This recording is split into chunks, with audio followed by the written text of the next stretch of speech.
Welcome to the Family Office Sherpa podcast. I'm your host, Shaun Parkin, founder and managing director of Whole Road Investments. The aim of this podcast is to provide practical and implementable advice for those looking to build, manage, or service a family office. This is not, however, investment advice, so please check the disclaimer in the show notes. In this episode, we're going through why family offices are opening up to outside money. This is the Family Office Sherpa.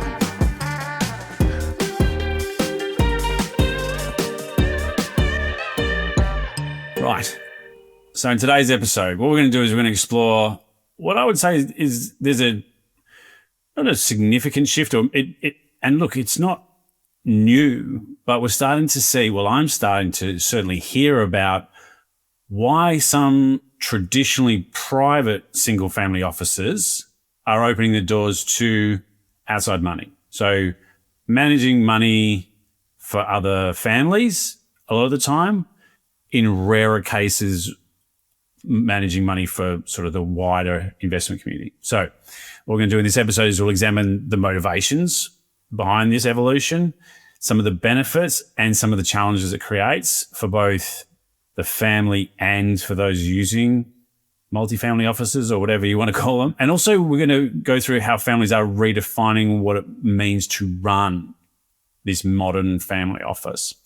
This is going to cover things from the technology, the terminology, how to position for governance, scalability, all these sorts of things. So I think it's a good conversation to have now because, like with all these things, I tend to do episodes when I get more than one request or there's more than one person or group asking me similar questions. So what do we mean by, in this case, a corporate multifamily office? It's not a term I'm particularly fond of, but I think it needs to be, unless someone can come up with a better version of that space in between. We're not a single family office. We're not a wealth manager. We're not an asset manager. We are replicating to a certain degree what a single family office does, but for not just us. And this can be via investments. Like, we do see that quite a lot. Specific types of investments. It might be credit or, first registered mortgages or some version of that, or it might be real estate in a sense of where there's a family that has a specialist skill set and they're opening up to invest in other investors through syndicates and things like that. The reason why wealth manager falls short is because this isn't just wealth management. This, to a certain degree, a lot of the time anyway, is deeper governance. It's the reporting. It's the infrastructure. It's basically saying, all the things that you want from a single family office, we can do that for you in a fully outsourced kind of version. So this is what we're talking about. So, hopefully that's clear. So what's the concept here? It's from a private office to external capital. From a single family office, typically, as we know, they serve one family. It's very customized. A lot of the time it's unscalable to a certain degree because it's so unique to that office. What this concept is about opening up that and transforming these internal strengths that a single family office might have. And we can talk about those: governance, investment process, reporting, networking, and changing those into services accessible to other families. This move isn't about, and in extreme cases, it kind of is sometimes. If you think about those big wealth managers out there that really kind of came from single family offices or at least are using the name of single family offices, it's really about trying to scale up as much as possible. We're rarely talking about an offering here that is boiling the ocean. We've got to get as much assets under management as possible, under advice as possible. It's more about, we have this existing intellectual capital. We feel like we can replicate it to a certain degree for other offices that might benefit from it. What this shift is not, however, what it's not is, as single family offices consider taking on external clients, what we need to make sure is that we understand what this doesn't mean. So this is where this, I guess this, and I don't want to say white space because I don't particularly like that either. But what it is this underserviced, maybe, I'm not sure. What it is, it's not a cookie cutter wealth manager. It's not mass market wealth management firms where you might get here's a certain amount of money, put it into the discretionary account. It's called a growth balanced, whatever it ends up being. It's not pre-packaged solutions. What family offices that use these kind of services is about, and why people are opening up to outside money, is because it's not a generic portfolio or standardized advice. It's very difficult to scale. That's why the minimums tend to be quite significant, or can be significant, because they go, well, to get this level of customization, we are not looking at this scale, we're looking at this size. And that creates this, like I said, a version of a single family office in someone else's structure. What else is it? It's not a transaction only broker. We're not looking, and I don't have any issues with any of these models, don't get me wrong. But what I'm trying to do is demarcate between the multifamily office that I'm talking about and these more wealth manager models or broking models. It's not transactions. The evolution is not about chasing commissions or deals per se. Not to say that they don't occur within this, but that's not the driver here. We're not looking for the sake of activity. It's about creating long-term alignment with clients built around what we talk about, fiduciary responsibility, transparency. You hate to say the word because everyone uses it and I don't like it. Holistic family needs, right? That's what we're looking at. And like I mentioned, it's not scale for scale's sake. We're not trying to get as much as possible. The goal isn't to collect as many clients as possible. It's about, I guess, deliberately extending our own proven internal process to a small number of like-minded families, especially those who value the same standards and philosophy. Because let's face it, if you're a single family office, there are models that you can plug into yours, which will be transactional, which are, we can use discretionary accounts or whatever it ends up being. But there's not many models where you go, this looks like us. This looks like they have the same, like I said, standards and philosophy as us, and we would like to buy into that, or we'd like that template. So what does good look like in this space, in my experience anyway? So if they're doing this well, here's what I see. Well, here's what you typically see. You see a clarity of purpose, and they communicate why it's opening to external families, and, this is what they need to do. So they're ensuring the move supports, but not dilutes the founding family's mission. This is more from the perspective of those opening up their office. Okay. So this is, if you're a family office, you're like, we're going to open up our books or our investments and our solutions and our strategies to the outside business or outside offices. This is what you need to do. Clarity of purpose. Next, selective growth. They tend to work with a limited number of external families, and they tend to discriminate fairly heavily on those that are going to come under the banner, because they have to share values, investment philosophies, ensuring quality doesn't suffer. You're still, these sort of office, you're still primarily concerned with the families that are incumbent, and you have to make sure that doesn't dilute, basically. And I would say that the really good ones know that, but also they bring the families on the journey too, because there's something to be said for opening up and getting IP transfer and increasing scale and all the benefits that happen from that. To be honest, you can get greater access for the incumbent families. There's all these different sort of cascading benefits, but you've got to be selective in the way that you grow. You've got to have like I said, this is what good looks like for me. Institutional grade processes, strong governance, which is where a lot of the time whole road myself come in. Risk management, reporting frameworks. If you've been listening to this podcast long enough, you know that reporting frameworks are my favorite thing. There's nothing better than going into, if we were giving money to an advisor or wealth manager or multifamily office, and they say, we're using this reporting infrastructure and this is what you get for that. I'm like, oh, fantastic. This is what we want other people to do. for us rather than having to do it all ourselves. The other thing we look at is specialized expertise. And they tend to lean into areas of their genuine strength. And that's why a lot of the time they do start these or open up to outside money because someone said, we can't do that. Can we leverage off that you do so well? So it might be direct property, private equity access, things like that, investment reporting, or operations and technology. Being able to plug into some infrastructure is fantastic. Or it might be philanthropic structuring or something similar, something that takes really like specific skill sets and can be a really good leverage point. And then they, rather than trying to be everything to everyone, they specialize, they get very good at one thing. And the other thing that comes out of these sort of things is the fact that, you can get access. Once you get scale, you can say, well, now we're very good at this. What else can we do? And that can only come from a certain level of scale. The other thing is it's the service model.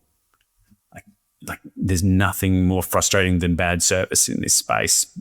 People not getting back to you, people not understanding your needs, being good relationship managers is really, really important when you're starting to do this. And the best versions of this know that having a good customer service piece at the beginning is so important. So service levels for the founding family remain intact, and then they grow carefully and they're phased in to protect that initial family as well. So that's such an important thing.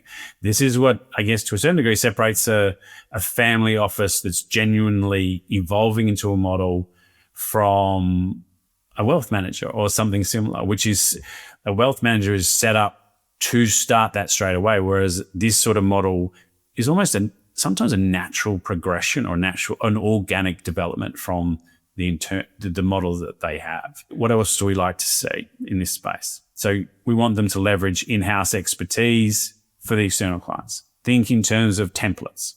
What does our investment framework look like? What does our governance model look like? What does our reporting structure look like?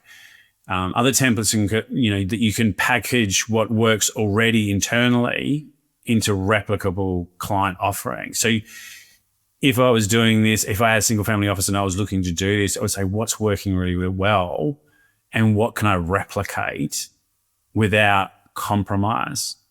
Like I said, I'm not trying to scale up to everything, but I really would like to be able to not have to continually change and reinvent the wheel every time. What can I replicate here? So that's really what we're looking at. The other thing we've got to be aware of, both from an investor and a multifamily office point of view, is you've got to balance the customization and the scalability. So the tension sort of comes around, which is you trying to preserve that hyper customization or hyper personalization that the family expects, whilst ensuring an ability to retain compliance and to be able to build scalability there. Things that are good for replication are, in my experience, access to niche investment opportunities, things like direct property, private equity, other things like deal sourcing, transaction management, and then, the other thing that's good for replication, because once you've done it and you've got it set up and you can do it again, is things like family services. You can look at what the concierge service looks like, philanthropic, lifestyle asset servicing and management, all these kinds of things. All the things that you go, well, we did really well there, we can replicate that. So that's where you got to try and find this balance between we're customized and we're unique for each client, but we can also scale it. And with that scale comes things like reduced costs. And that's where there's a big benefit. So there's a duality of benefits there where the costs for the incumbent family come down because we're accessing scale, and the cost for new clients is lower because, again, they're accessing that same scale equation. So that's really what we're looking at. So the other things to think about, what's the segmentation here? So who should use these kinds of offerings as opposed to sort of your standard, well, not standard, but like a more traditional wealth management? Those that are looking for access and scalability outside of potentially the way that, or looking for more complexity than they would look do in-house. Things like hard to reach asset classes, deal flow and expertise, that's all part of that. You need to be you're looking for something that's transparent, clear cost structures. We're not looking for hidden internal expenses here. And the other thing that you can do, why you would use these, is efficiency. You can outsource a significant amount of operational complexity and heavy lifting and expense, but you can retain certain functions within it. That's the one that I've seen as well, where they go, I would like you to look after this, this, and this, but we'll look after this. And you can customize that mandate a little bit, right? So, and we're also looking for, that efficiency just to permeate through all the aspects that we've got. Again, lifestyle asset management, administration, compliance, concierge, things like that. If you can tap into a family that is really good at that, then you would. It's almost like when sometimes I talk to families and I introduce one family to another, and the reason I do it is because I understand that you're going through this challenge. That client or that family went through that 5 years ago, so they've got to this point, and I think this is really the crux of this argument, which is I can use other people's experience and build a better model without having to go through potentially 5 years of challenges. I can see what good looks like. I can see that they've gone through the same challenges we've had and they've got a solution there, or they've got a strategy, or they've got a structure. So I'm going to tap into that rather than try and do it myself. And it's a really good argument for these kinds of offerings. So this is for those that are looking to open up to other offices. Some of the key considerations, because you do see some that have gone into this and then have gone, well, this is not working, or this is not a positive for us. But as long as you go into it with a mindset of these considerations, then I think it'll be a good experience, not only for yourself, for the families that you service, but also for new ones as well. Purpose alignment is a big one. Does serving the others support or distract from the founding family's mission? And it can't, right? So you got to be mindful of that purpose alignment, capacity, and infrastructure as well. So can your system, staff, governance handle it? And if they can't, get that structure in place. There's a lot of the work that I do with these kind of offerings is to assist with structuring, like getting that structure in place, getting that capacity in place. Service standards. How do we maintain the quality of service? Not get ahead of our skis. It's such an important thing. And I think that comes down to the onboarding cadence as well. Like, make sure that you don't try and do too much too early, and you get this consistent onboarding as good, and everyone has a good experience there. The other one is governance. Things, just making sure that governance structure, again, that's where I help, because I sit on the investment committees generally for this sort of thing, and being able to say, we're looking at this from a governance perspective between families, between external clients, things like that. Also, the last one, in terms of consideration, is commercial viability. Is there a real sustainable demand for the model that you have? A lot of the time, yes, there is, but it's a case of making sure there's some expectation management or similar around, well, what are we trying to achieve here? And have some longer term, medium term goals, and then really what success looks like. Because success might look different than a wealth manager that needs, like I said, to gather assets as a primary point. Or it might not be, it's a very important point, because that's how people get revenue. If you're not reliant on that revenue piece from day dot, this is why these kind of offerings from the family and the client perspective are really positive sometimes, because they go, well, we don't need to get as many as possible. We want to get this right first. So just some final thoughts. Opening in a family office to outside money can be a fantastic experience. It can be challenging. If it's done right and for the right reasons, it can benefit everybody. But you just maybe think back on those key considerations. A lot of the time, in my head anyway, and what I see, I think it's an evolution of the wealth manager model, and one that I'm really excited about. So when these kind of models come on, I'm really excited to talk with them and meet with them. And I've met a significant amount of them. And you kind of see the ones that are really looking to align with purpose. So that's it. If you're looking for assistance on establishing one of these multi-family offices or whatever you want to call it, then or you're a family office that's looking at that as an option for whatever reason, this is the kind of work that I do. I do a lot of it. I've seen a lot over the last 6.5, 7 years in terms of what those models, like I said, what good looks like. So feel free to email me, Shaun, SHAUN, @wholeroad.com.au, or, very easy to message me on LinkedIn. I'm very active there. If you message me there and you're a family office, I'll come back to you very quickly. If you're enjoying the podcast, please ding the little bell, subscribe to this one, and you'll get the notification when the next one's published. But until then, I hope this was enjoyable, and I'll talk to you soon.